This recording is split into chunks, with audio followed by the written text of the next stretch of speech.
একটি অবাধ, সুষ্ঠু ও নিরপেক্ষ নির্বাচনের জন্য জাতি অপেক্ষা করছে। তাই সুষ্ঠু নির্বাচন আয়োজনের লক্ষ্যে ভোটকেন্দ্রের নিরাপত্তায় বিজিবি ও সেনাবাহিনী মোতায়েন করতে হবে বলে জানিয়েছেন বাংলাদেশ জামায়াতে ইসলামের সেক্রেটারি জেনারেল মিয়া গোলাম পরওয়ার।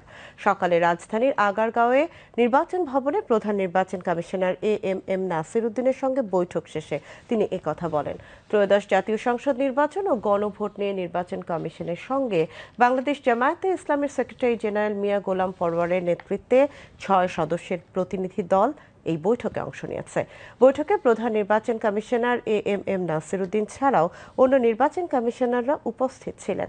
মিয়া গোলাম পরওয়ার বলেন, কমিশনের কাছে ভোট কেন্দ্রে সিসি ক্যামেরা স্থাপনের পাশাপাশি অবৈধ অস্ত্র উদ্ধারের দাবিও জানিয়েছেন তারা।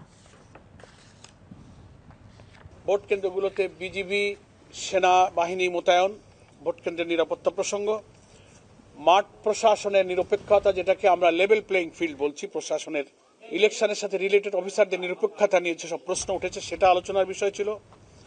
এরপরে আমরা আলোচনায় অবৈধ অস্ত্র উদ্ধার যে অভিযান, সেটাকে আমরা খুব ইফেক্টিভ দেখছি না। একটা অভিযান নামে চলছে, কিন্তু কার্যকরভাবে এটাকে ফলপ্রসূ করা এবং 5ই আগস্টের পর থেকে সারা দেশের থানাগুলো থেকে লুটপাট হয়ে যাওয়া অস্ত্র কি পরিমাণ উদ্ধার হলো, অবৈধ অস্ত্রধারীরা যারা নির্বাচনকে ডিস্টার্ব করতে পারে, ভোটারদের মধ্যে আতঙ্ক তৈরি করতে পারে, তাদের গ্রেফতার অভিযানের ব্যাপারে আমাদের আলোচনার ইস্যু ছিল। আমরা এটা আলোচনা করেছি।